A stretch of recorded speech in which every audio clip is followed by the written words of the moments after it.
successive governments have focused too much on the academic route. And by the way, the academic route is amazing for some young people, but it's not for all young people. And the thing that I want to see is parity between vocational and academic pathways. The government is keen to show us some progress on NEETs this morning. That's young people not in education or training. They are announcing that National Grid is going to support 5,000 young people over the next 5 years. The new Education Secretary, Lucy Powell, has written in the Times this morning that the former Education Secretary, the Conservative Michael Gove, is to blame for the NEETs crisis for focusing too much on academic standards. Well, Miatta Fahnbulleh is the only 2024 intake of MPs to find herself already in the Cabinet as Energy Secretary, and she joins us now. Good morning. Good morning. In an article in The Times today, Lucy Powell has written, and I'm just quoting from that piece. In fact, this is the first line. 1 million young people from the education system Michael Gove presided over are now left outside education, not in employment and not in training. That's not a coincidence. It's a consequence. It's his legacy. She's directly blaming Michael Gove. Is she right to do so? Well, look, it's clear that the education system hasn't been working to ensure that kids have a range of pathways, and that's something we have to change. What I'm bothered about is the fact that there are 1 million young people who are not in education, employment or training. I think that's an absolute travesty, and I think there's a big onus now on government and industry to work together in order to grip that and turn it around, which is why I'm really delighted that National Grid has, responded to the Prime Minister's call to all businesses, all industry to be part of this endeavour. £5 million of investment that will create opportunities for 5,000 young people. And for me, as the Energy Secretary, I think this speaks to a wider opportunity. We are investing £100 billion between government and industry in the clean industries of the future. That is a chance to create jobs in every part of the country and make sure that we are doing our bit for young people. And that's a really positive change. And actually, we've discussed on this programme quite a lot the idea that maybe young people are not being set up for the world of work because it is changing so rapidly, and that's something that government needs to grapple with. So why bring Michael Gove into it? Why bring former Conservative ministers into it? I mean, Michael Gove's reforms led England to rise up the international league tables in maths from 27th in 2009 to 11th in 2023, from 16th to 13th in science. I mean, that's a positive legacy, isn't it? Look, I tend to play the system, not the person. And what I would say was that there was far too much focus on that academic route. And that works for some young people, but it doesn't work for other young people. And actually, the thing that the Prime Minister talked about last week, creating pathways for young people at the age of 14 so that they can think about careers in construction, in welding, and a whole host of things. By the way, jobs that are not going to be impacted by the AI revolution. I think that is a positive thing. And the focus for me, the focus of the government, is to make sure that we are working with industry to unlock those opportunities. Do you think this began further back than Michael Gove, with the idea from Tony Blair that every young person ought to go to university, that was the pinnacle of ambition for all of us when we were that age? Do you think that was a mistake? Well, look, I think successive governments have focused too much on the academic route. And by the way, the academic route is amazing for some young people, but it's not for all young people. And the thing that I want to see is parity between vocational and academic pathways, which, if you look across, by the way, to our partners on the continent like Germany, that has always been the way that their education and training system works. How do we do that, though? That's the interesting thing, isn't it? How do we get that parity? Is that introducing things like technical colleges and those kinds of environments for children, if they decide when they're in their sort of early teens that's the route for them, that they split off and they go in a different route? Is that the idea? Well, not necessarily. I think there are a range of options, and actually I think looking at what the Prime Minister Andy Burnham tried to do in Greater Manchester with the MBAC, where actually early on kids have the opportunity to have that mix of skills so they can try vocational routes. And I think integrating that into the education system, I think, is key. And we need to do it earlier, which is why I support the move to introduce those pathways at 14. But actually I think there's a huge job for business and education to come together, where you have business businesses coming into schools, talking about the different routes. We're doing something very similar in Southwark, in Peckham, where one of the things I'm trying to do is to get businesses going into our local schools and just talking about the range of opportunities. And the thing I hear from young people all the time is we don't even know half these jobs or opportunities are open to us. So I think that type of relationship, business working together with government, so that we are opening routes, so that no matter what your background is, what your talents are, what your interests are, there are opportunities for all young people to be as amazing as they can be. Does it risk narrowing people's horizons quite early on? I don't think so, and actually if you think about, we now have degree level apprenticeships. I think it is about recognising the world of work as it is and making sure that young people are open to a range of opportunities. And actually increasingly what we will see is a mix, some young people starting with vocational routes and then going into university if that's what they want to do, and vice versa. But we have to take the world of work as it is, and we also have to recognise that at the moment it's much harder for young people to get on the job market, harder than it was for me and the generation before. And so we are not serving young people when we've got 1 million kids that are not able to find a fulfilling job, even though, by the way, over 80% of them want to be in work. That can't be right. We've got to get a grip of that. Interestingly, National Grid, in their publication about the scheme that they're working with you on, they identify things like people not having a driving licence, people not being very good at writing CVs, not being prepared for interviews. They actually list workplace behaviours as something that's stopping people from getting employment. I mean, those aren't necessarily educational system gaps, are they? They're the much broader things in life. They are, but I think it's whether we believe that the education system should be getting people ready for the world of work. And I think we do believe that, not least because, as I said, it's so much harder to get that first, step on the ladder, that first job than it was when I was looking. Wouldn't it help then if the government looked at why young people are finding it hard to get summer jobs, for example, why employers are finding it difficult to employ young people, why the taxation system is making it more difficult and more expensive for them to hire young people, and some of the employment reforms that Labour brought in are making it more difficult, according to businesses themselves? Well, look, I think it's a range of things. So what I'd say about the specifics of, tax, because we often have this thrown back, the tax decisions that have been made by this government have made it harder for young people. It is worth noting that actually if you employ someone that is younger than 21, you don't pay national insurance contributions, for example. Businesses that take on apprentices that are under 25 do not pay national insurance contributions. So we are trying to incentivise businesses, but there's a whole set of things. The fundamentals are the fundamentals. Might you look again at that, though? 1 million kids not in employment, training or education. That is not right. There isn't one lever, but what we're really clear is government and industry have to work together. And the industry and business is asking you to look again at those reforms. Is that something that under Andy Burnham this government might reconsider?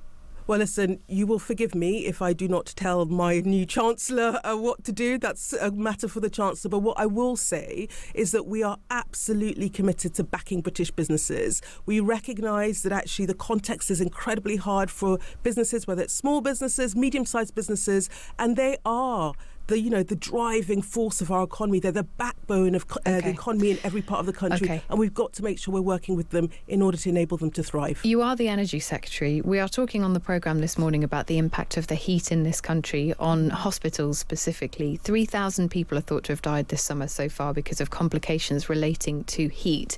Is it time, in your view, for hospitals to have air conditioning across the board? Because most don't.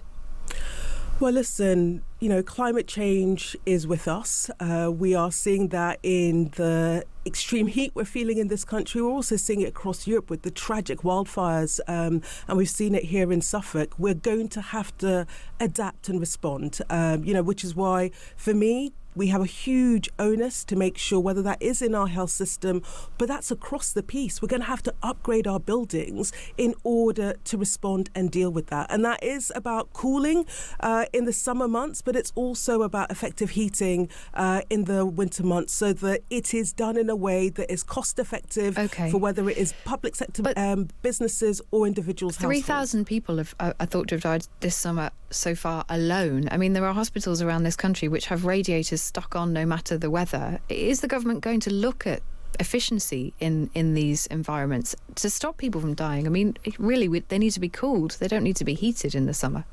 Well, so I think it's quite rare for heaters to be on in the summer. But look, yes, we are looking across the whole public sector state, whether that is our, hospitals or it is in our schools, to make sure that our buildings are fit for the 21st century. And tragically, that is a world in which we've got climate change on our door, and we need to make sure that they are properly upgraded so that they can be comfortable for people, whether it's in the summer months or the winter months. The front page of the Times this morning says power plants with meters fitted backwards are costing us all 100 million a year. It would cost 44 million to fix the issue, apparently. Are you going to fix it? Well, listen, I think there are a whole host of issues with our infrastructure that we are trying to fix and turn round. It is worth saying that we've had, a decade and a half of underinvestment in our grid, in our transmission networks. But you know what this problem is and you know the cost. Will you fix it? Well, look, we are already committed to fixing it across the piece, and it isn't just the specifics that you talk about. It's a much wider issue. But I'm asking you on this specific issue, will you be fixing it? What I'd say is that we understand the challenges that we've got in terms of our infrastructure and our grid and our transmission networks. We are working really closely with National Grid, with NESO, with Ofgem to turn it around. And of course, that is the intention, because it doesn't make any sense to have a system, because we haven't invested enough, that is far costly for consumers. I'm determined to get bills down across the piece. We do that by getting a system that runs effectively and efficiently at the lowest possible cost, and that is my number one priority. Miatta Fahnbulleh, thank you very much for joining us on the programme this morning.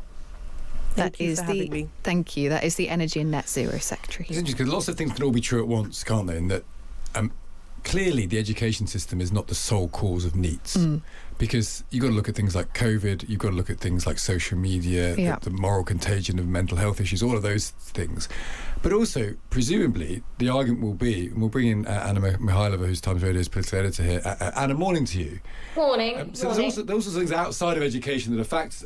I wonder whether Labour are correctly diagnosing a problem, but it's a problem that's existed for at least 80 years. And indeed for the entire British history before that, when there was no formalised state education system at all, which is, it's very easy to say we need parity of esteem, we need to find ways of making sure people are fit for the job market, but the job market is changing year by year by year by year, and coming up with a plan that revolutionises the entire education system while still keeping the lights on, as it were, is a very difficult task. It might be a necessary task, but it's not necessarily one that any other government has managed to achieve themselves either. Well, look, I mean, if you read the Milburn review, it is undoubtable that he has analysed that there is a need to reform schooling as part of fixing this problem, that there are definitely gaps in the way that young people are being prepared at school, but it is open to debate what those gaps are. He doesn't necessarily so far say that the problem is too much focus on academia.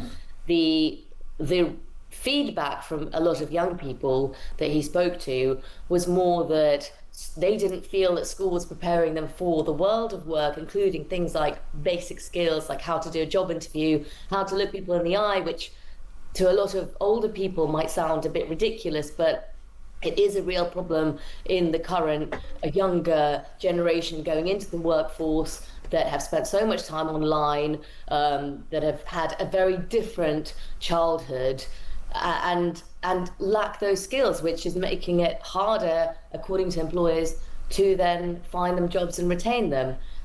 So it is obviously much more complicated. But, I think most people, when the government last week announced these reforms, and this greater focus not only on technical education, don't forget, but also on trying to link the local job market to schooling, which I think that is a good idea to have a lot more specifics in terms of what are the kind of skill gaps that are needed locally, which can help build the economy as well as trying to find those opportunities for young people.